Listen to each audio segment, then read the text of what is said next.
Hello everyone, this is Ms. Pokrivki, and in this video I want to show you how to use and how to create a blog using Blogger. Blogger is a tool that is linked to Google Apps, and for this reason every student in the district has a Blogger account linked to the student email. Now, it's up to you if you want to use this or if you want to use still Blogger, but using an account that is not linked to your high school email account. Pro and cons are the following.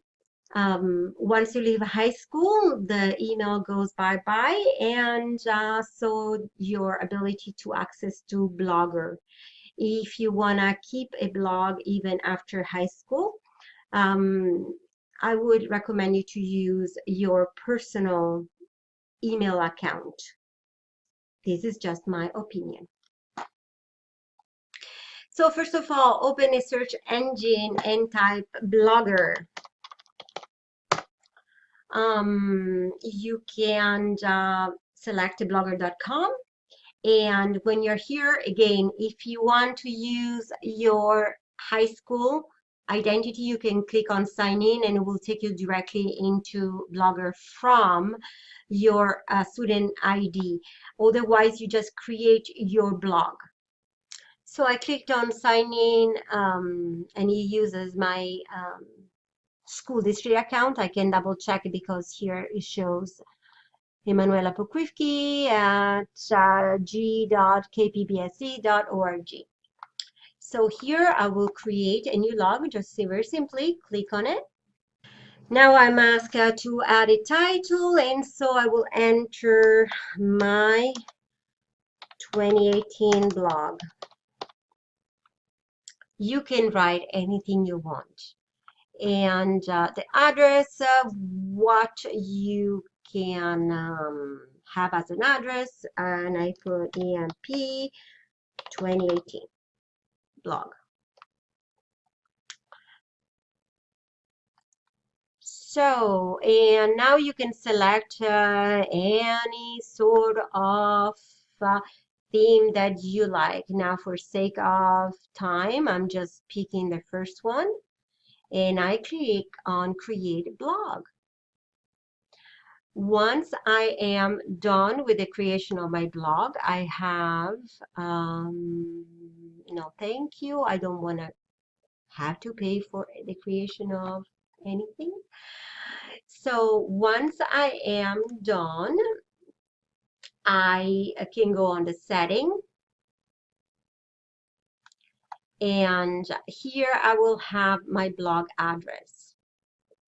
So what I will have to do at the very beginning is to share the blog address with my instructor, and so that and with my classmates, so that actually they know where to look for my journal post, right?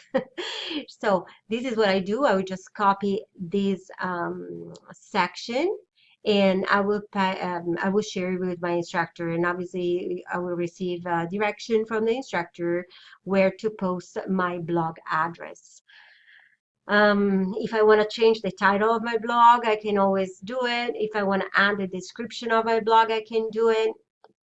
And when you have the privacy now, what I would recommend you to do is to click on not adding to our listing and not having your, the search engine find your blog. This increases the privacy because you are a high school student. So if you are not using the high school account, this will be a mandatory request to do that. If you need any help in how to do that, I would be very happy to assist you. So once I'm done, I will have to scroll down, and I will have to double check blog readers. I want to set it as a private. only these readers, and this basically will allow to share our blogs with our classmates and instructor, and not with people that we don't know. I will provide you with the link of with a list of all the readers, so all of the students of the class, or your instructor will provide you with a list of the other students of the instructor. And what we do is I click on add reader, and here there will be all of the emails that the other classmates and instructor have. And so you just paste the list here and then save changes. And this way, basically, everyone who's in the list will be able to access to your work and to your blog, but not strangers. We just want to be safe, right? So with this done, I can click on post and then new post. And here I am, ready to publish my first post in my brand new blog. So this is all step by step how to create your blogger and how to use it. I hope you found it useful and enjoy your blogging.